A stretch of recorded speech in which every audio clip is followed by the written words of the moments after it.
Welcome back, everyone, to another edition of Interventions and Detentions. I'm your host, Brad. Thanks for tuning in again this week. This is an episode I've been really trying to get in. My guest and I have had a hard time trying to get some common ground to get our schedules to mesh up, but it's finally happened. And if you saw the teaser this week, my guest has a very special giveaway that we will be rolling out with this episode. Not quite sure how that's going to look just yet, but he's got a book. It's coming your way. One lucky listener will get a free copy of our book. I might even throw in a t-shirt just because. But let's lead with this question. What if grading wasn't an ending, but a part of learning? Think about that for just a second. Tonight, we're going to try to answer that question and probably a few others along the way. I want to introduce Dave Nagel. He's got a resume that is long and a career that's long in education. He's an educational coach, a consultant, PD leader, longtime visible learning practitioner, and co-author of the book that we're going to give away, Grading Visible Learning. Dave, welcome to the podcast, buddy. Hey, Brad, glad to be here and humbled by your comments. And I'm going to say the one running this podcast has a resume that I think just as impressive at the building level, leadership level that you've been able to do in your career. So excited we get to talk together about a topic I think that we both know is important and maybe some ideas that make teachers' lives not only more effective, but also more efficient. That's the goal. Thanks, buddy, for that. Dave, just jump in here. Tell us a little bit about yourself, where you've been, what got you to where you are today. Let's start there. Sure. So started my educational career in Wayne Township. For those of you that might be familiar, that's the Ben Davis school system. On the west side of Indianapolis. I was a region rat. I was from Highland, Indiana, up there in the northwest Indiana area, but always kind of hoped I would land in Indy. I just loved the area, and I was very fortunate to get a job teaching biology at South Wayne Junior High back in 1996. So I spent 7 years as a teacher, and then I was lucky enough to stay within the system. I moved up to assistant principal at Ben Davis Junior High for about 3 years, and then I went to Ben Davis High School last couple of years as first year as a director of extended day, our kind of our graduation coach. And then my last year as a associate principal there at Ben Davis High School. So during that time, when I was an administrator, we were doing a lot of work with the Leadership and Learning Center, which was Doug Reeves' organization, Larry Ainsworth and a few others. And I really got connected with their work. And then I started doing some consulting for Doug. And after about 5 years of kind of doing both, I had the opportunity to go full-time as a consultant back in 2008. Never a decision I've ever regretted. I miss being in a building, but I've always loved the ability to work with districts and schools across the country. That's how you and I got a chance to meet when we were doing work together in Rochester. And then around 2014, doing some work for CORE when I was privileged enough to be part of the first visible learning cohort that got trained in John Hattie's research. And so I've been an independent consultant for the last few years. There was a stretch where I was a employee with CORE when I do some work with them as a consultant. I published several books with them. But I've been doing consulting full time about 100, 125 days a year. I'm actually currently in Tok, Alaska, which is about 3.5 hours southeast of Fairbanks. The nice thing is when you live in the Midwest in Indiana, I come up here and it was actually warmer here than it was 2 weeks ago, but it's still pretty cold. Wow. I was going to ask you what the weather was like. Chilly. I mean, it's cold, but it's cold in Indy. But I just make the point I wanted to make is I was in a very large district last week in Billings, Montana, that has 22 elementary schools, 6 middle schools, 3 high schools, and I'm in a school today that has 1 teacher per grade level. I'll be in a school the next couple of days that has a principal and a teacher with about 30 kids, K-12. And the visible learning research and application applies in both areas. Contextually, you have to change it, but that's one thing that I love about doing work with John Hattie's research is it spans everybody. It spans the cultures, it spans the class sizes, it spans different environments, because it really is what works best in our profession of teaching and learning. Well, we're going to jump right into it. Thanks for giving us that background and introduction. You've had a long road on the way to get to where you are today. So for the listeners who may not know you and your work that well yet, and they will after this podcast, hopefully, what led you into that intersection of grading reform and visible learning? Sure. Really great question. And I would say there's always been 2 things I've been passionate about. in this work. One is collaboration and PLCs, and I've been privileged enough to publish some books in that area, but probably grading first. And respectfully, if there is one thing in our profession that can dismantle and derail all the other great work we do, is how we sometimes view grading. And it's one of those traditions that everybody has an opinion on because we've all had grades done to us. And they have their place and they have their merit, but we've unfortunately in K-12 education, you brought it up right at the beginning, and it was the subheading of our book. We've looked at grading to be the finality, that learning has this final point. And as I was doing the work with building grading visible learners, I wrote a book on secondary grading back in 2015. And obviously, if I'm going to write a book called Grading Visible Learners, and I'm going to ask that John Hattie puts a stamp on it, I'm certainly going to get his feedback along the way. And one of the things he would always say, literally almost like a mantra, was where to next? Wow. Where to next? There's always some learning that needs to come next. And certainly we have a system in our profession that we need to have some guardrails and some deadlines and some, finalizations of things we need to do. But if we want a student to own their learning, well, then we've got to give them some options. If we want a student to embrace challenge, risk-taking, and look at mistakes as a path to learning, well, then we can't count every single one of those mistakes in the grade book. And notice what I said there. We can't count every mistake in the grade book. Nobody is saying it would make sense that you can make every mistake that you want and you never have to worry about that. It's never going to count against you. What's the balance of making sure we're promoting risk-taking and learning and not promoting what we call in Grading Visible Learners the culture of completion compliance, where we focus so much on the completion of work, not the quality of it. So to your question, it's something that I respect teachers challenge around this topic. And there is no perfect system, but we like to think Bruce and I have created some very practical strategies and examples and tools that apply to the visible learning research that do not take a disruption of our entire current grading system wherever we are. And whether we are traditional, whether we're standards based, whether we're points, whatever that is, because all of those come back to some of the same elements. Am I making the right inference about where this student is and their current ability to demonstrate proficiency or progress towards a standard? Regardless of our reporting system, we can still put some of these practices into play. Yeah, this is going to be a deep episode. I can tell already, and I love it because to me, grading is probably the most philosophical subject for teachers. I mean, like you just kind of said, everybody has their own take, their own what they feel is most important about grading, whether that be punitive feedback, completion. There's so many aspects to it, and I know we're going to just scratch the surface. I have a feeling because 30 to 40 minutes, we can't go too deep, obviously, but it's an important topic to every teacher, and they all have their own passion in just their own. Can't find the words for it, but just their own thoughts and passion about their beliefs rooted in grading, right? So Yeah. You talked about that connection with John Hattie and visible learning. So I really want to jump into that next. You've connected to visible learning for years now. What part of Hattie's research impacted you the most when it comes to just the concept of grading? Sure. So a two-part question. One is success criteria and clarity. And my wife says my jokes get old. That's because she's heard it 1,000 times. But Brad, I'm going to ask you, and I'm going to ask you a pointed question. And for the listeners, this isn't anything we've rehearsed. But teachers at your school or teachers anywhere you've interacted with, the average everyday kid goes home and their parents say, how did you get a C? Or how did you get that grade? What does the kid say? I don't know. They're not lying. Yeah. They're not lying. That's our fault.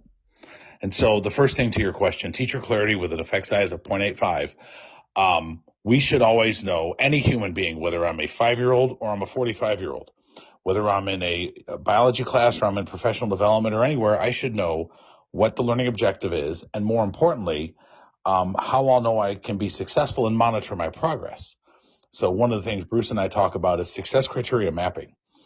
And I use the example that if I was to grab a teacher I run into a teacher in a store on a Saturday, and certainly it's their personal time. I don't want to bug them, but hey, my kiddo's in your class and I know you're starting a unit in biology on genetics. Tell me what he's got to do to get an A or a B plus, a high grade. What I wouldn't accept as an answer is, well, he's got to complete his assignments and do his work. Right. I would never think that that's an appropriate answer. Now, there's going to be work, there's going to be tasks and assignments, but wouldn't it make more sense if I heard things like, well, he's got to demonstrate mastery of phenotype, genotype, meiosis, genetic information, mutations, and then maybe to get an A, he's got to be able to make predictions from analyzing data sets around those topics and being able to describe how environmental factors might affect the traits and probability of certain occurrences. Something that adds real concrete examples and concepts. And now, respectfully, as a classroom teacher, do my assignments line up with my ability to make an inference and the student's ability to make an inference around those important things? And no disrespect to any curriculum or tool out there, there's often a lot of things we put in front of kids that we would never do in athletics because it's a little bit of a waste of our time. So to your question, success criteria, hands down, was kind of the first one. The second one was related to John's work on developing visible learners. And originally, the influence that he called it. And for the listeners that are maybe a little bit new to visible learning, what John Hattie did was take about 60 to 70 years of educational research and synthesized it and reported out on what the evidence has said, what increases learning. And the average effect of everything we do in school is 0.4. And a way to think about that is 0.4 is about a year's growth in about a year's time. Another example is, Brad, you and I have an average lifespan of about 77 and a half years, right? Ish. Yep. Your wife and my wife, it's probably 78 years. Women always have a little bit average, more lifespan. However, we know there's things that can promote and increase longevity and healthy lives, just like there's things that would detract from it. Well, it's the same thing in school. And so when he did his synthesis, assessment capable learners, he had a different name for them at the start. It came out at 1.33. And those were learners who could do these 6 things. So when he said what was a visible learner, they know their current level of understanding. They can take on challenge. They can select tools. They can seek feedback. They monitor their progress. They recognize the learning of others. So what Bruce and I did is we took those exact same 6 things, and I won't repeat them, and we just tweaked them to spell the acronym GRADES. So they gauge their level of understanding. They adapt tools. They determine how to seek feedback. And so the point we make is how we grade a visible learner is it should be the same way how we develop a good learner. And those traits that I mentioned a moment ago about seeking feedback, knowing their level of understanding, recognizing and taking on challenges, those are the traits that we want in all of our own children and all of our own students. So we have to challenge ourselves. Are our actions promoting more of those traits, or are they detracting? So one quick example, and then I'll pause, get your thoughts. As a classroom teacher, and listen, I was guilty of a lot of things that I preach in my books not to do because I didn't know any better. And when we know better, we do better. But if I want my kids to give me their best effort on today's assignment, and some of them are saying to themselves, but yesterday you told us if we hand in our homework, as long as it's in, even if it's atrocious, you'll give us 30 points no matter what, that's incongruent. And so we kind of have to challenge ourselves with, we want these things, but then in the process of thinking about putting something in the grade book or thinking about, giving the kid credit at least for trying, do we do things that are actually incongruent with what we want? Well, it's funny because as I'm listening to all this and kind of leading into my next question, and I have been out of the classroom since, 2003, right? 2003. And so Same as me. Wow, yeah, 23 years ago. And, then my grading practices, very traditional. Did they complete the work? Did they miss 2? Did they miss 10? Pull out my little easy grade scaler, what percentage is an A? How many did they miss? All those things. Very traditional. I didn't think about feedback for my students, what level of knowledge they had. Could they explain what they had just learned through the process of my instruction and grading? Very traditional. So I'm going to kind of lead with that into this next question. When did you first realize traditional grading practices just didn't align with what the research says about feedback and that learner clarity that you mentioned? Yeah, so good question. And what I appreciate about the question is very fair. What I want to at least throw out there is the idea that every traditional grading practice in and of itself was bad, and every next generation standards-based grading practice is good is beyond a myth. So part of what John Hattie's mantra has always been is know thy impact. monitor if the actions we're putting in place are leading us to more or less of desired results. And one of the things I want to just throw out and get ahead of, and maybe it's another conversation because we could spend hours on this, is we probably in our profession right now have a bigger issue with grade inflation than we do deflation. Yep. So certainly there's it's late and there's deadlines and this, that, and the other thing. One of the biggest challenges teachers face is when we knock everything down to one indicator. Imagine going to the doctor and you do blood pressure and you do blood work and everything else, and they say, I'm going to give you a B minus. Your blood pressure is fine. Your cholesterol's so off the charts, you're probably going to have a heart attack tomorrow, but they actually average out. We would never do that. And so first is, can we, and I know this isn't in the control of any teacher, but have a reporting system that at least allows, and it doesn't have to be this, and I'm not critiquing standards-based grading. There's a lot of research around that, but I've seen more train wreck standards-based grading reference systems. Here is the grade for your academics that was focused on these things. And here are the grade related to your behaviors, your communication, your collaboration, et cetera.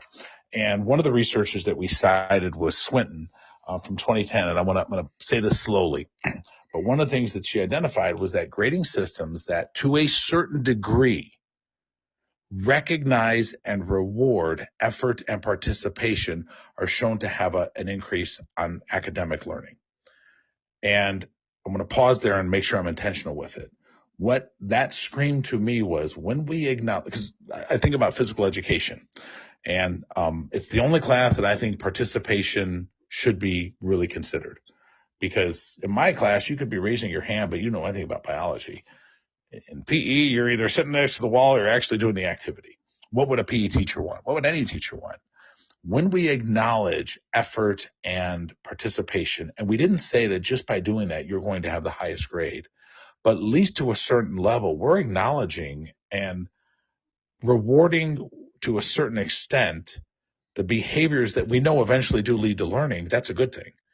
To say I have a sweet, kind, hand-raising, amazing kid who knows nothing about English, math, science, or social studies, we're going to lie to them and tell them that they have a much higher grade than they should have and prevent them from getting the needed support. Is like my doctor saying, Dave's eating well and exercising. Damn, I can't tell him about that tumor. It'll kill him. So how do we balance? And it's not with, because we talk in the book about the SITE model, and that is a framework I put together in 2015 that starts with support. The kids need to feel their teacher is going to support them without necessarily enabling them.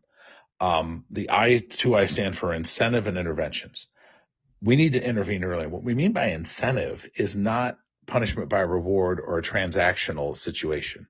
What I mean by incentive is we incentivize the behaviors that we want in terms of learning. So your math teachers at your elementary school give the kids 15 math problems. And you tell the kids, when you get 10 of them done correctly, you're finished. You'll have a kid who goes, did you just tell me I had to do 10? No. I said I needed you to do 10 of them well. Mm-hmm. And the point I make is secondary teachers, which I was one, will correctly complain, and complain is not being critical, that kids are motivated by points and grades. Like, how much is this worth? Have you ever heard anybody say that? Oh, yeah.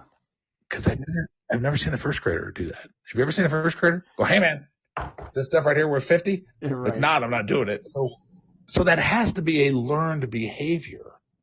So how do we, back to Swinton's research, incentivize effort that is, even Carol Dweck would say we need to be careful about calling silly, redundant mistakes a good thing. Mm-hmm. There is a time that was not a good mistake. That was not a growth mindset. That was just you throwing slap-happy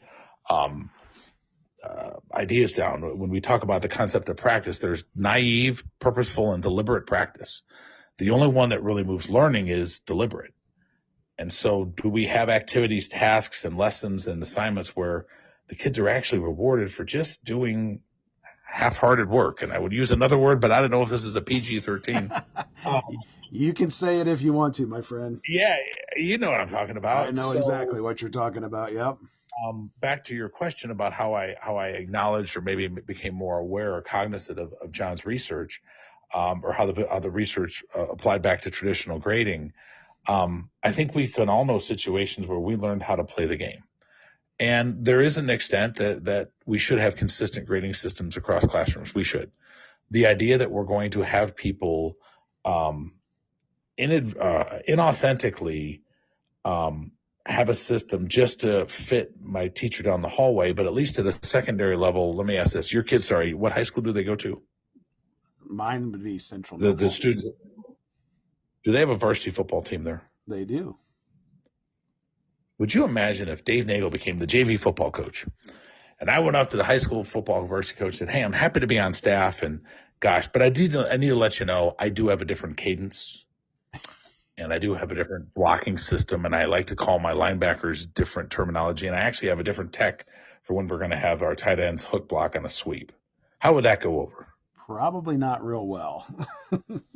Like my father would say, a turd in a punch bowl. No, there's going to be some consistency of what we do. Yeah. At the same time, your head coach probably allows some autonomy to his JV freshman coaches, but there's a way. So thinking back to what I was saying earlier in the secondary school, language arts, math, science, are we providing similar aspects of feedback around success criteria, around how we allow, for example, kids are going to make mistakes, humans make mistakes. One of the concepts that Bruce and I talk about are stipulated second chances. Life is full of stipulated second chances. And I'll give you an example right now. In real life, I got a couple tickets a couple years ago, and I got one recently in Jasper County, and I went in and talked them down, and they said, all right, less of a fine. Here's what you do. Well, I got an email from Indiana BMB between now and March 30th or someday. I have to complete an online course or I'll have my license suspended. Oh gosh. Yep. It's fair. I screwed up. When I pay the money and when I take that class, my driver's license will not be any different than yours. It will not say I have to pull over when it's raining. The state of Indiana is giving me a stipulated second chance. Yeah. What do you call somebody who passes the bar exam on the 9th try? A lawyer. My cousin Vinny. Yep. Right? Mm-hmm. Yep. Joking aside, wouldn't we say that person, both those people are attorneys, and wouldn't we say the person who took their bar exam 3 times demonstrated perseverance? Yep. Show some stick-with-itness. So we should have some stipulations, whether it is some additional work, you got to add an extra source. There's some stipulation. And I actually got the idea, and I know you're a Boilermaker, and I don't know if this is their exact policy now, but I cited this in my first grading book in 2015, that there was a policy on Purdue's campus that if you did not complete your work by the end of the semester and you worked to deal out you had to meet with a professor, if your work was completed with the same quality within 20 weeks, it would earn the same grade. So I actually am very privileged. My wife's family is farming community, Morton Farms in Lebanon, and my father-in-law, her dad passed away a few years ago, but George donated a lot to Purdue, so I got to go to a lot of events. And I actually asked a few professors about that topic, and some of them would say it's true, and so maybe you missed the deadline. All right, fine, you got to write a paper for publication. Whether it's accepted or not is not what I'm looking at. I will still give you the same grade. So the point I'm making is that concept of allowing kids to be taught a certain degree of responsibility, but what we're not doing is deflating the quality of their work. And I'll throw this nugget out and then I'll get quiet because it's something I'm really passionate about. I do think as classroom teachers, it's incumbent upon us morally to teach our students to be responsible. Would you agree with that, Brad? Absolutely. Absolutely. Do you know anyone who has a degree from an accredited college in teaching responsibility? Not one. So let's just admit none of us have the market cornered on what that looks like. Right. So back to the point I was making, stipulated second chances, how we're going to look at clarity as a construct within a math, English, science, third grade, whatever it is level. One of the core concepts in grading visible learners we talk about is teacher collaboration. And we need to have this conversation span classrooms where we are collaborating with each other around grading practices, just like we would for literacy strategies or collaboration strategies or any other practice we put in the classroom. We would want teachers in their PLC meetings to talk about them. Grading has to be a part of it. And I don't mean teachers sitting together grading papers. And besides, if you see teachers grading papers, that's not a PLC meeting. That's a staff meeting. Those are much different. That's my stand-up routine. But as administrators, as leaders, what we can't do is say, here's the new policy. follow it, as opposed to saying, here's our core principles. How do you see these coming to life in your classrooms? And let that be a collaborative discussion amongst adults. But back to the point I made about high school football coaches, we would not allow incongruence from JV to varsity to freshman at a level that is just not part of our core program. So we have to be able to do the same thing in third grade English. Maybe it's middle school science, maybe it's high school English, whatever those are. So there's enough consistency when we look at a grade.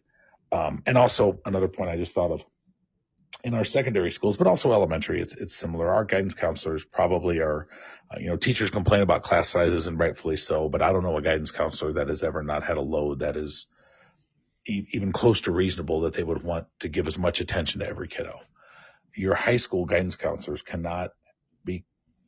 should not have to consider, well, Brad gives the kid an A, it's really not an A. If Nagel gives him a B, that really means the kid knows his stuff. So there's a lot of decisions that come with placement, that might come with RTI, that might come with support and intervention and et cetera, that we need to create as much consistency of what our grades really mean.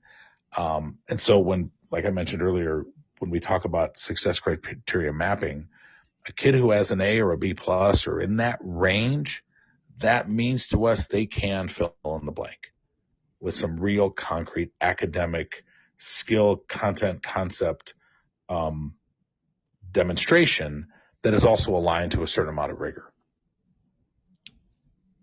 I would agree. That was a lot, dude. I love it. Yeah, I know. I kind of got on a roll there for my ones listening. Well, I mean, you're just so passionate about what you do, and that's one thing I love about you, my friend, because first off, you're very knowledgeable and you're very passionate, and it comes through in what you're saying. And that's why I want to segue now into the book, and I want to talk about what visible grading actually means. And I guess what I'd lead with is the book uses the phrase, and you've mentioned it already, learning with fluidity, not finality. Break that down for the educators that are listening and hearing it for the first time. What does that mean? Sure. And like I mentioned earlier, when John was pushing us, and the three questions that a visible learner should be able to answer, is what am I learning? How do I know I've learned it? What's my next learning step? And I throw out the example that anytime a kid's playing video games, they can answer those three questions. Now, teachers who are listening, I get it. My kids and yours too are probably more motivated by Fortnite than fractions.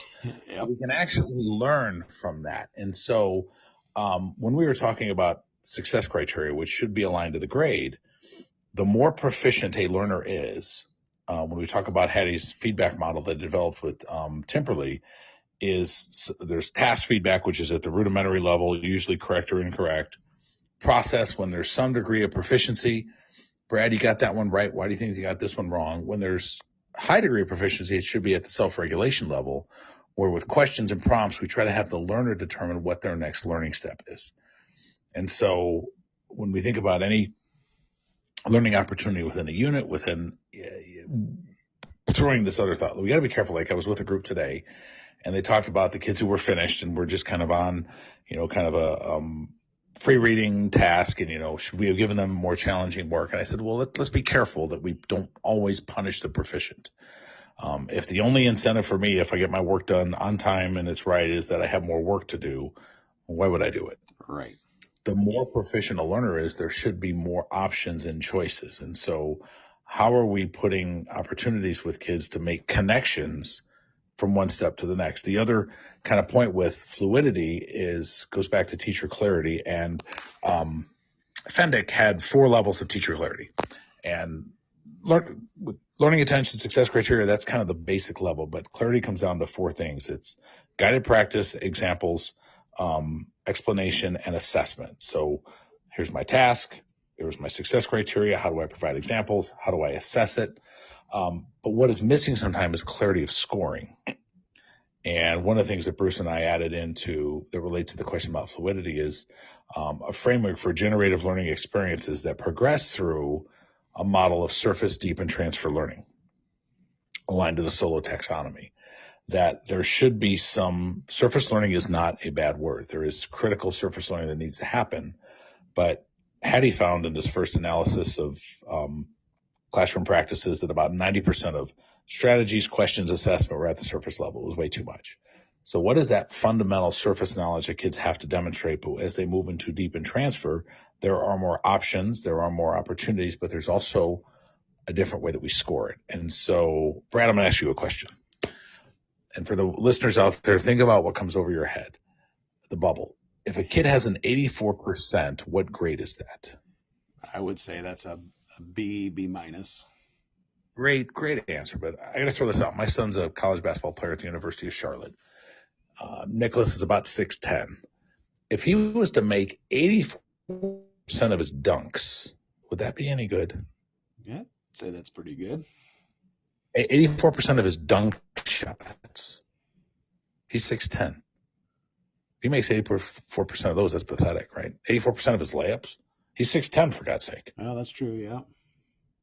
What if he makes 45% of his three-pointers? That'd put him all conference in the American Conference. So the point Bruce and I make is we have to have clarity of scoring that aligns to the rigor. And so we have a framework that starts in chapter 6 where we just throw out how we should be looking at scoring of work that is more rigorous, that allow kids to take a risk. Because one of the influences that we cite as a negative that happens from grading is something called perfectionism. It has an effect size about, I think it's right at 0.02, or it could be right at 0. And perfectionism is the belief that unless I do everything right, I'm doing something wrong, so I don't take a risk. And for the primary teachers listening, we've got to be careful of over-celebrating 100%, because we do it to kids all the time. And 100% does mean one thing only. It was too easy. Now, we should get 100 to 99% of our math facts and our sight words and all those fundamental skills. But we want to incentivize kids to take a risk where if they get something wrong, they can still have the highest grade. And some of the research we cite comes back from David Lang and others who looked at AP courses and why it was actually recommended for schools to incentivize AP courses with a higher GPA. That, if you have an AP course, it's higher, you get more GPA points because we want to incentivize kids to take a risk in their learning. Well, my question is, why would we wait for an entire course for that? And it's going to happen now here in the next 5 weeks. We're going to be looking at who teams played in their preseason schedule. Did you play a bunch of cupcakes or did you play a real rigorous schedule? Because you get more points when you get ready for the NCAA tournament for having played a tougher schedule. So back to what you're saying about fluidity, that we build in opportunities for kids to take risks in their learning and still get an A or still get the highest grade, even if they make mistakes, because the expectation should have been that they get it perfect. And so how do we build in tasks, lessons that for kids who are ready that allow them to take that leap? And the example I also consider in track and field, and I use a lot of sports metaphors, but if a kid does a long jump and his first one is phenomenal, he still takes 2 more because he knows they're still going to take my highest one. Mm-hmm. If I thought that if I take a second one, then I will quit. So building in opportunities when kids have demonstrated, and it's not guessing on a test where I got a highest score and now I can just say that's mine. It obviously has to come from rigor and evidence, but building in opportunities where kids will go, yeah, I'll take a risk in that. And if I don't do as well, I still have, because of the rigor of the task, have earned my ability to get whatever grade I was shooting for, and that is clear and communicated up front. So demystifying the grading process is also part of that fluidity. There isn't this, when my kids come home, I say, how did you do on that test? I don't know, garbage. Yeah, you do. It was between an 85 and a 90, or it was right around a B, or I knew most of it. I didn't know this one. There shouldn't be this, I don't know, cross my fingers and hope it comes out good like a cake out of the oven. And clarity allows that fluidity, I think, to become more at the forefront. So when we talk about shifting from that traditional viewpoint to visible grading as a classroom teacher, and I know this question is going to be kind of ambiguous because you could probably spend 3 days doing a PD with a school talking about this question, but what are some of the first moves a classroom teacher can make tomorrow to begin thinking about visible grading? Good question. And I know I get long-winded, and I appreciate you acknowledging it comes from passion. I would go back to what I said earlier about success criteria. And to kind of have this question posed, whether it is A, B, C, D, whether it is exemplary, progressing, emergent, whatever, standards-based, whatever those criteria are, what would the success criteria be, for that grade? And I used a biology example earlier. If it's math, I can, I identify what a quadratic is. I can solve for quadratics. I can explain my thinking and what is the content, concepts, and skills related to that. And then we do have to throw out the grade level element. And one of the things that I really push secondary teachers around is this is an elementary principal, probably kindergarten first and maybe even into second. I'm not familiar with every standard, but there are many standards that have this addendum on the end of them that says with prompting and support. Mm-hmm. And where secondary teachers need to get better at, and I don't mean better as a challenge like they're not working hard, is to say, okay, yeah, does Brad know how to do that on his own? No. But with prompting and support, or with a grade level text that is behind a couple grade levels, he can identify the central idea. And the reason why that is so important is you take RTI or you take MTSS and these large scale systems that we know are important. RTI comes in at 1.29 as an effect size. I don't want to be quoted on this because I haven't checked recently. But the first iteration of MTSS for an effect size came out and it was around 0.27, 0.28, below the average. And the reason wasn't that it's a bad idea. It's that it's sometimes ineffectively implemented, and we have kids in tier 2 who don't need to be there. And one of the strategies Bruce and I talk about is having kids go through their assessment and first determine what did they get right. And did you get it right because it was easy, or did you get it right because it was hard at it? And then for the things you got wrong, do you really not understand it, or do you need practice and feedback? And I don't know if you golf, Brad. I do. I'm not very good, but I haven't picked up the clubs in a long time because we live in Indiana. Top golf doesn't count. That's beer meets bowling on a Saturday night. Right. But when I pick my clubs up in a few weeks, I did not forget how to play, but I need practice and feedback. And I've never had a teacher tell me that if they model that for the kids, what this really means, that the kids aren't honest. And it's very empowering when teachers say, okay, I got a kid who's telling me I literally don't get this. But it's even more empowering when they say, I need practice and feedback. I have to budget time. I have to budget my instructional plan. But back to what I was saying around what can we do tomorrow, making sure that we've created criteria for what our grades mean, and we allow kids that avenue. And this isn't easy. This is not something that I'm saying is just something we snap our fingers, but our assessments line up with that. One quick example that I thought of is when we are thinking about our academic vocabulary and we're determining what is the most important vocabulary for a unit. One of the things teachers could consider is what vocabulary is essential for a discussion. Because if in the middle of the discussion, I have to stop and say phenotype or genotype, what does that word mean? It's too late. And what we can differentiate how we teach kids that vocabulary is through context. And we might, as you and I and another teacher, come up with our 6 or 7 or 4 or 5 really key vocabulary words. And we develop different degrees of context clues. We have some context clues that are very right on grade level. We have some that are a little bit below grade level, where it's a pretty easy readability in terms of the complexity, and we have some that are more difficult. That example, what I'm highlighting, allows us to go, okay, Brad does know what anachronistic means. He cannot do it yet with grade level text. That's different than they don't know what that vocabulary word means. And so when we have criteria and we use it on a continuum, we get better at being able to say, because there are some kids who respectfully struggle with tasks and skills that we know they need to have, but I think far too often we miss they need practice and feedback. They need a little bit more intervention. They're not at an A or whatever that grade is, but that's a different shift between knows it or doesn't know it, and that is separate from they just didn't complete their task. Right. So the one thing that keeps kind of running through my mind, put myself as a teacher listening to Dave talk about visible learning, barriers, resistance, implementation challenges, as you're out working in schools and talking about the importance of making that shift to visible grading, visible learners, is it parent concerns? Is it the gradebook platforms? Is it district policies, teacher habits? What do you see as the strongest resistance to making that shift to visible grading? Yeah, and I want to try not to get long-winded on the response, but I appreciate the question. One of the and I'm a big sports metaphor guy, but one of the things that I find, and anybody who's listening, please, Brad's got my email, and if you have a thought or question, I would love to entertain challenges. I'm happy to, hey, I like the idea. I was using it. Um, but one of the things we talk about right in the book is that um, we have to allow for instant replays. So the metaphor that I've used, I don't know if you're a baseball guy, but you know who Andres Galarraga was? Yep. I remember the name. What did he do? Had a perfect game, right? Perfect game. There was a play at first base that wasn't even that close. It really wasn't.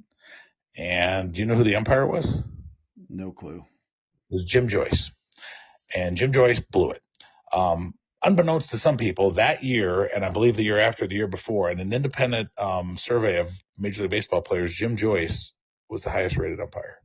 He made a mistake. That was actually the impetus for instant replay. So what I say to teachers is we should have instant replay with grading. And you need to give yourself permission to let your grade book be a counselor, not a jailer. I am adamant against the minimum grade. And I will tell you why. Because it is a wrong message, and we're just trying to simply put a Band-Aid on the math that doesn't make sense anyway. If you do not give me any work, I can't give you any credit for any work you've demonstrated. But we can eradicate the average. If Brad doesn't turn his assignment, it's not that it's a zero, but I certainly isn't so let the grade book be a counselor, not a jailer.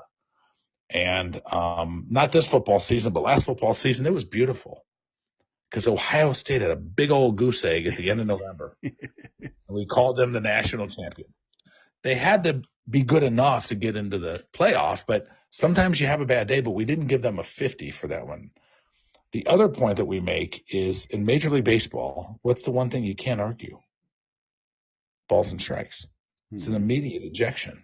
So my argument is, as a classroom teacher, you will always have teachers have the final say in their grade, no questions asked.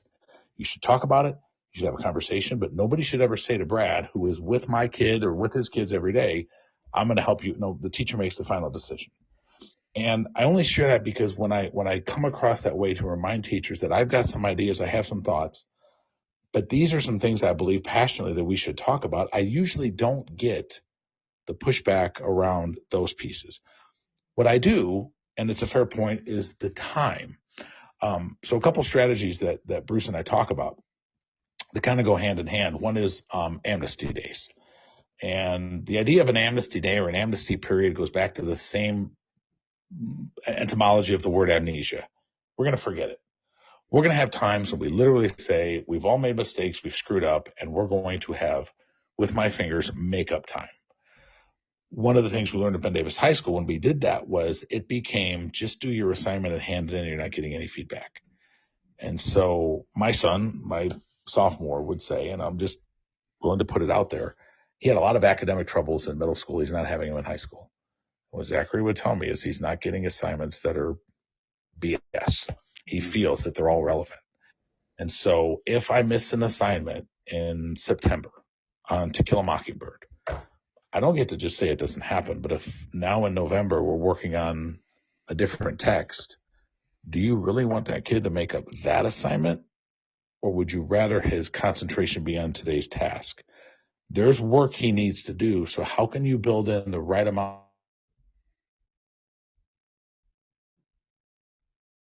about the rigor level? As we progress through a semester and kids are making deeper connections and deeper understandings, why can't we put some tasks in that are more rigorous, that I'm making this up, you could get 20 out of 15 because it's more rigorous. If Purdue plays Alabama in football and loses in overtime in Tuscaloosa, that's pretty doggone good, as opposed to beating Indiana State at home. So can we build in tasks that have more rigor that make up for the learning, but also I think some teachers respectfully, and I was one of them, need some kind of math in my grade book to have it make sense, but to not get caught in thinking, and let me throw this out too. If every student has the same assignment throughout a semester, that's insane. Mm-hmm.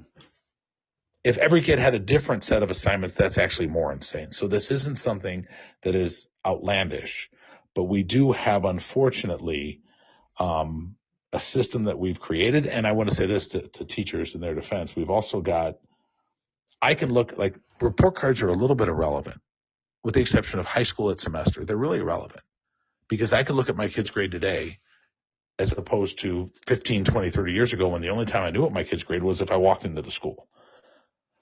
Well, if we have a lot of helicopter parents that are saying, how come Brad has different assignments than my son? And that creates this angst on the teacher. That's something where I think yourself as a leader has to get ahead of and say, it is possible that there might be some different tasks and assignments at times based on where the student's learning level is.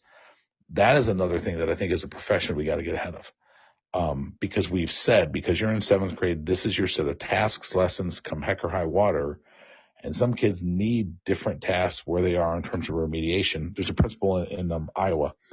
I can't think of her last name. Her mom's name is Susie Olson, great friend of mine. And she's a principal in Des Moines Public Schools. And one of the things she does is pull students who are really academically behind in reading and does some phonics instruction with them. She's a former elementary teacher, and they're making tremendous gains in their reading ability. And they're making tremendous gains in their confidence. She's had to tell the teacher, the day I pulled them out for that phonics instruction, they're not going to make up that task. They weren't in class that day. They still did academically rigorous work for them.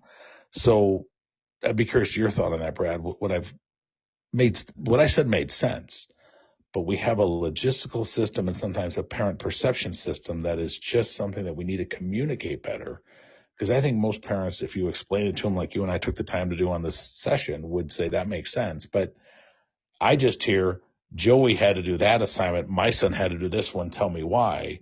If I'm a teacher and I'm busy and I'm overworked and I got stuff on my plate and I'm going to have to deal with 7 emails, the heck with it. I'm not going to do what's actually right because it's going to cause me more headaches. So if I could pose a question to you, kind of flipping it as an administrator, thoughts with what I shared, how you view this as a responsibility of the building leader to communicate so many things, both to your teachers, but also our stakeholders that are beyond the school walls. I mean, I think that's probably the most important piece of that process, in my opinion, because getting it to the teachers in the classroom level is one thing, but getting it to where parents really buy in and understand is a whole other level. And I don't think that's the teacher's responsibility. They can help with that. Obviously, I think they can help sell the concept, but I think the leader has to really take the lead and educate the parents. And so often in a lot of things that we do, we skip that step or we brush over it. I'll just say like something that we're dealing with right now is, our dyslexia screeners from the fall and getting the kids that have flagged the level 1 testing and the level 2 testing next and communicating that process to parents. We send a letter and hope the parents read it and whatever. We probably should be holding some conferences and some meetings with parents to explain that process so they know what it really means and what it means to their kids. So, do I think it's important, this process, as for me as a leader, to communicate that? Absolutely. I just don't know that we ever do enough of it, if that makes sense. Sure.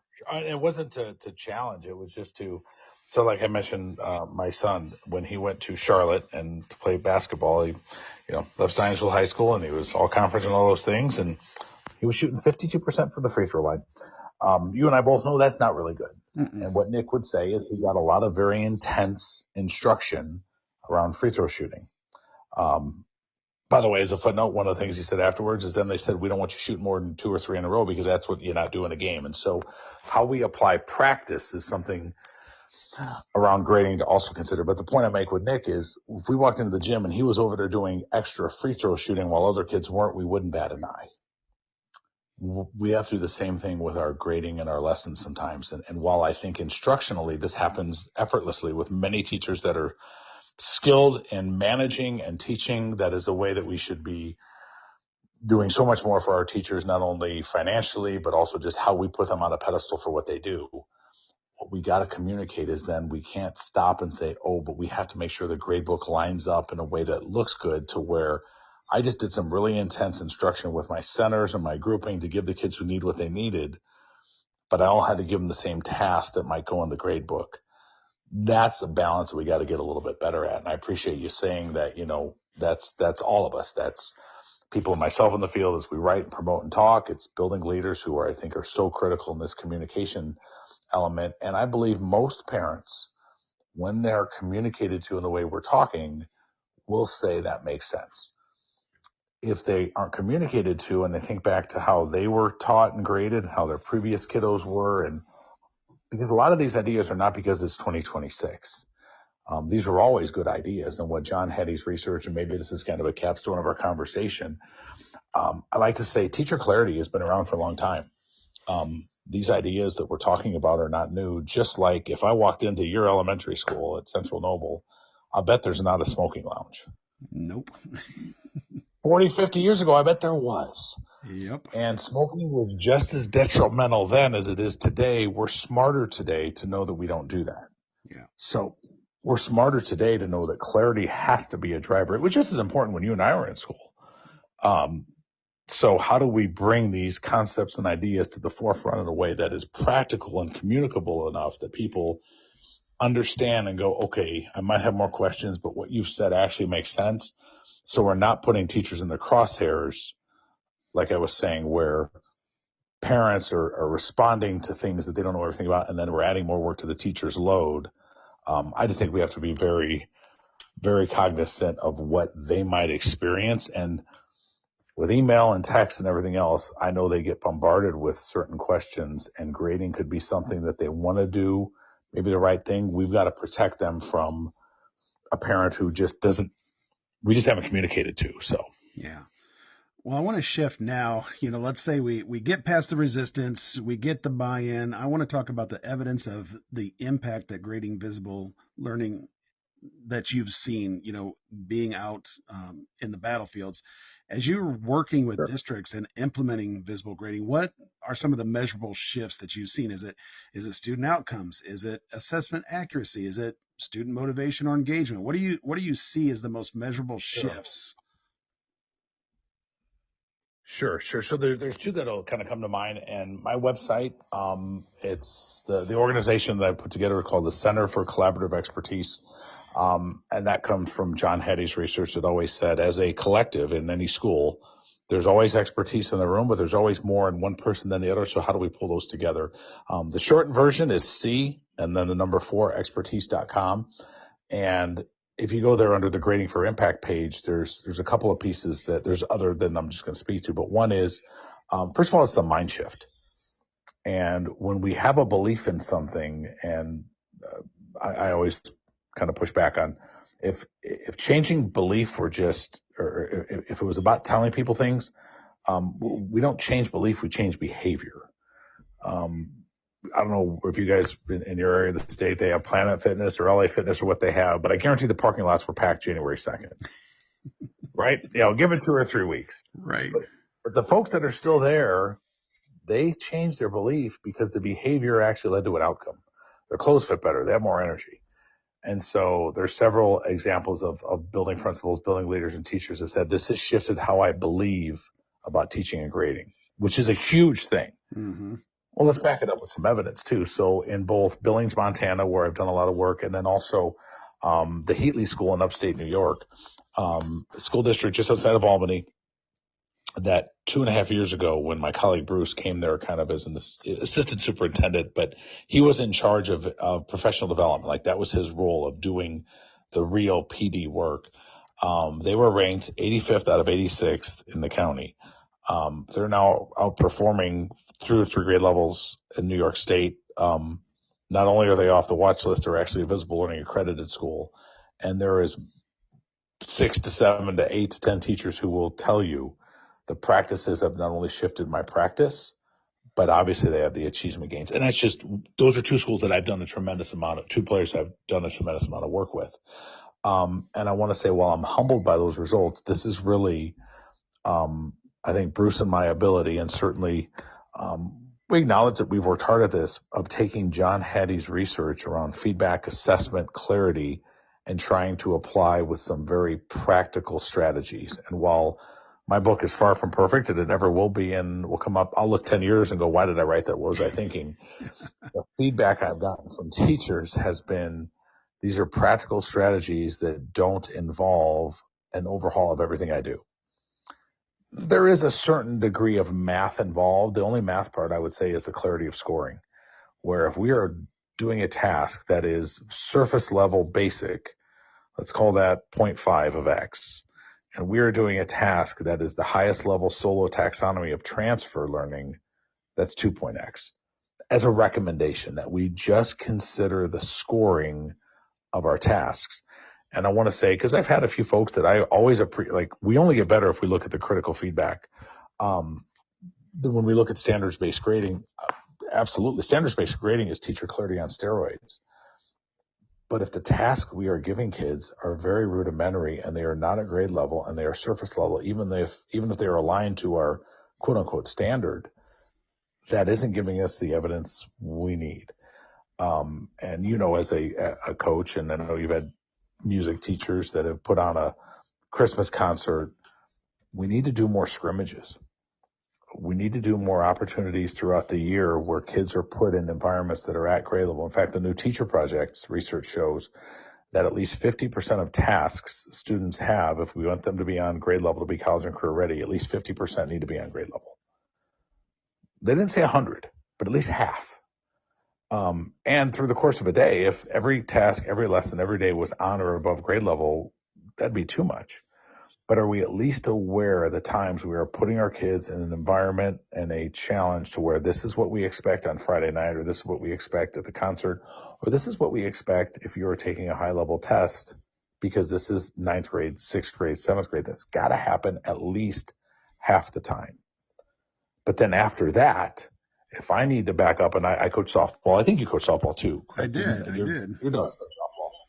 So I coach softball at South Wayne Junior High, and I'll tell the story. Loved it, had so much fun. Girls were so much easier to coach. You could send them out to play catch, they'd play catch. You send boys out to play catch, they're playing swords with the bats. But we really struggled with some kids who had never played the game before. In fact, one little girl, she didn't even know a foul ball was a strike. And one game, we had finally gotten some runners on, and Stephanie was up, and she hit the ball down the line. It was foul, and I went, and I turned my head, and I look, and she's in the dugout. I'm like, sweetheart, what's the matter? She goes, well, it was a strike. Yeah, but not when you have two. So try and explain the infield fly rule to that kid. Yeah. But the point I make is when they came to me every season, I coached there 3 years, they really struggled, and we had to do a lot of soft toss, and we hit off the tee. But I still had to throw them in the batting cage. Even if they were missing them, they had to experience 50 to 60 mile an hour pitches or whatever it was on a regular basis, so they never had a chance. And so are we putting our kids in environments where they're getting grade level work? And I hear teachers say this phrase, well, I'm afraid to do that because it's going to ding them on their grade. That's what we've got to get rid of. Yeah.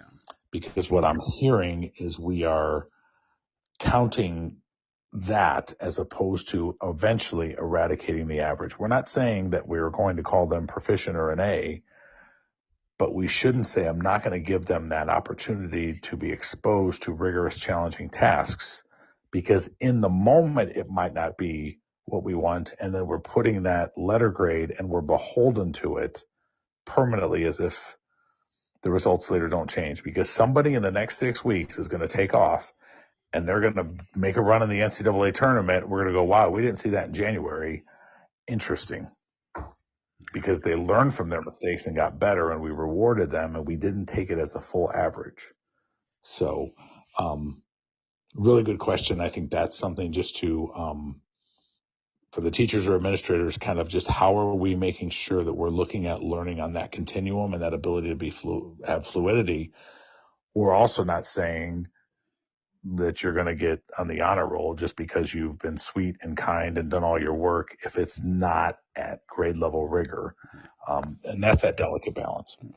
Wow. All right, my friend, take a breath here for a second because, this could easily be like a 3, 4, 5 part series on grading and reporting and visible grading. Well, next time we're going to get together and do it over a couple beers, I think. That'll be even better, I think. I can't wait for that conversation. But, first off, thank you for sharing such great insight on grading practices. And like I said at the beginning, I knew we were only going to be able to scratch the surface. And we've talked a lot about the research and practice today, but we're not quite done yet. One thing I always enjoy on this podcast is letting listeners get to know my guest that's, a little more on the personal level behind the work. So before I let you go, I always like to do a little something on the podcast. It's quick, it's fun, no wrong answers. It's just your first instinct. It's what I'd like to call rapid fire question time. Are you ready? I'm ready. All right. These are quick and simple. I've got tons of them. I'm only going to hit a few, but here we go. Are you an early bird or night owl?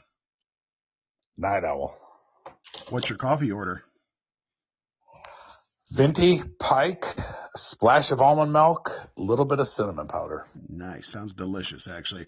Favorite way to spend a Saturday when you're not working in education? Okay, got it. Fall or spring or summer, that matters. Let's go summer. Summer. By the pool, White Sox on TV winning, so that hardly ever happens. With a Coors Light in my hand. Nice. What is one hobby? You mentioned golf, but what's one hobby people would be surprised that you enjoy? Ooh. So I want to think about this. I know it's rapid fire. It's okay. Take your time. Hobby. And this is a tough one because... And if you want to pass, I'll give you a pass. Yeah, I want to pass on that one just because I want to think that, sometimes I think I'm just so boring because I don't really have a hobby, but I know I do. Well, yeah, I'll come back to that one. I'll come back to it. And I would say if somebody asked me that question, I'd probably be feeling like you, I don't really have any hobbies, but I'm sure there's something. What is, and this is kind of good for this time of year, the cold, wintry weather, what's your comfort food go-to? Biscuits and gravy. Ooh, nice. I could agree with that. If I'm ever accused of murder falsely, because I'll never kill anybody, and that's my last meal, it's going to be biscuits and gravy. I love it. Can you make your own? It's the only kind I want to make. Nice. It must be Tennessee fried sage, and if you don't have sage, you add sage to it. Okay. And the biscuits need to be made by my wife, but she makes Bisquick biscuits, because those are so much better than the store-bought ones. There you go. What about a subject that you struggled with growing up? Interesting. I was never math phobic, but I didn't struggle with it. I would say I struggled with science. In fact, I hated biology and I hated genetics. I became a biology teacher, and genetics was my favorite subject. And there was a professor at Ball State that got it. His name was Hammersmith. He's passed away. Anybody who went to Ball State, his name was Bob Hammersmith. He was phenomenal at making learning practical. And I went from hating something to saying, that's what I want to teach to kids. Wow. What is the favorite place that education has taken you? Or maybe I should say presenting. What's the best place you've been? The best place I've been is where the clients want to learn, they want to challenge me, they want to get better, and that is non-location. Right now I do a tremendous amount of work in Billings, Montana, and I can't say enough about those educators. There's other places, but it's never been, I've been to Hawaii several times. It's been neat, but not that those were bad folks. Don't get me wrong, but it's any place where there's teachers who really want to learn, but they also push back and challenge and want to ask the right kind of questions so we both learn from each other. That's the fun I have in this. I've got great ideas, but the idea that I have cornered the market and it is this strategy that's automatically going to move kids, not at all. So it's wherever that takes me. Is there a funny or maybe even embarrassing moment that's happened while you're presenting? I mean, maybe one or two times when someone came up to me and said, you got to step up your fly. I can't think of any off the top of my head other than, and I even say, you find a misspelled word, you're going to get a free Starbucks gift card or a book because you're going to make me look like less of a buffoon next time. And I don't ever do it on purpose, but I do try to be professional, obviously, and make sure things are right. But when someone comes up and says, Dave, I think your tense was wrong or your spelling was wrong, I applaud that. Yeah. And I'll have people say, I didn't want to tell you. I'm like, why? that's what we should do. So you want feedback too, right? Well, it's kind of like I want someone to tell me there was a booger in my nose. I don't want to go up to 7 people and not know it was there. Exactly. All right. What's one word your colleagues would use to describe you? Passionate. All right. Let's shift it a little bit. What's the one word your family would use to describe you? Impatient. I can see that. I think I can see that. If I had one No word, questions asked. no questions asked. If I had one word to describe you, let me think about this for a minute. Like I said, passionate came to mind early on. Driven. I think you're a very driven person, very driven educator. And I think that just shows in your pathway and where you started to where you're at now. And, you know, obviously I just can't say enough good things about you, but not only as an educator, as a friend. You know, Dave mentioned early on in the podcast that we met at a PD. A very multi-series, intense PD about data teams. And you know, Dave could have just left it as PD and not worried about who Brad was, but we stayed in touch. I know we met in Fort Wayne for a ball game, had dinner and a beer, and we, you know, shoot a text to each other every once in a while just to kind of check in. So not only do I value you as an educational leader, but as a friend, and I thank you for all that you've done for me. And you know, just you don't know the impact you've had on me as a leader too. So I appreciate everything that you do, sir. Brad, I'm humbled by that. And one thing that I do love in 2025 and back since we met, probably, gosh, I was doing work. We were in Rochester. That was probably 2011, 2012. Yeah. If we can communicate virtually, and I've had the ability to watch you. I'll say this: you're one hell of a dad, and that's one of the things when you said, "What is my hobby?" I'm far from perfect at that. Everyone always said it was going to go by fast, and my boys now are. My oldest is obviously in college, but I've got one that's 16 and 14. My hobby, honestly, is, I mean, there isn't a Colts game we're going to miss, and there isn't a sporting event that I'm going to miss that my kids are playing unless I have to.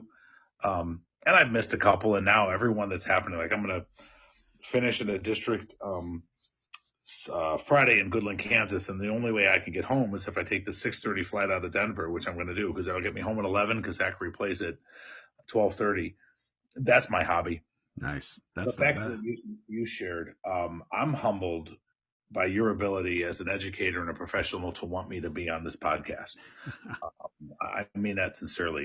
It's an honor to share these ideas. And so, back to what you were saying about what would my colleagues say about me. I guess I would hope some would, and I know some would. Loyal is something that I feel very passionate about. That if we, and I think that goes beyond integrity. Integrity is doing the right thing when everybody's looking. I think loyal is where you even go above and beyond what would be expected. I'm a pretty, like, if I say I'm going to do it, I'm going to do it. And if I say I don't give a rat's rear end about it, I probably don't. I think just us connecting on this call kind of screams, I think that connection we had then, because I remember you and Crystal were not part of that group. You were respectfully kind of the outsiders. Yeah. And I remember just watching you gel and connect with everybody. And you came there as a group that really wanted to learn and take these ideas back. And you were so passionate about doing so, which is why I think you and I connected. I connect with people who really love and want to do the work. Absolutely. I kind of disconnect with people who don't. So tonight's it makes me very proud that you've actually let me ramble for an hour and 15 minutes, and your folks are probably going to go, why'd you keep that son of a gun on so long? So no. Hey, I think you might have set the record actually. So congratulations. That's awesome. All right. Real quick, where can listeners find your book or any resources? I know you mentioned a couple of websites early on. Leave it here for them, and then we're going to wrap this up, buddy. Sure. So, website is the Center for Collaborative Expertise.com, but it is the letter C, the number 4, expertise.com. Right there, you'll be able to go to the website. It should be easy to navigate into Grading for Impact. If you were to go to Corwin or Amazon and Google Nagel, Grading Visible Learners. And Brad, what I wanted to offer is, and I will send them to you, you'll be able to read the comments. You pick 4 comments that you think really exemplify understanding. And so those 4 listeners will get a signed copy of my book. And I would only just ask that you post questions that you really want answered because you believe in this work. And maybe there's something you push back on, but that'll be just a little bit of an incentive for anybody who lasted till, hour and 17 minutes. Hey, there should be some, because there's not going to be more than 4 people that actually did, but I will put those books in the mail to you, and you pick the 4, and I will sign and send a copy to them to their school or their home. Awesome. You heard it, listeners. This is the chance to generate some questions when this goes out this week. Be ready. And thank you for that offer. You already sent 1 book, but to do 4 is amazing. Thank you so much, my friend. Dave, again, thanks for being my friend, but thanks for not tuning in. Thanks for being here tonight and spending some time with me talking about things that you're so passionate about with grading and visible learners, visible grading. We'll bring you back on again because, like I said, we've just scratched the surface. There's lots more that we can talk about. So safe travels, my friend. Stay warm in Alaska. And again, just thanks so much. I appreciate you being here. Can I leave us with 2 words? Yes, you can. Boiler up. Boiler up, baby. All right, my friends, this has been a one for the books for sure. Thank you for tuning in. Check out Dave Nagel and all his resources, his books. If you need more information, I can put you in touch with Dave anytime. Keep tuning in every week right here on Interventions and Detentions. It's where the real learning begins.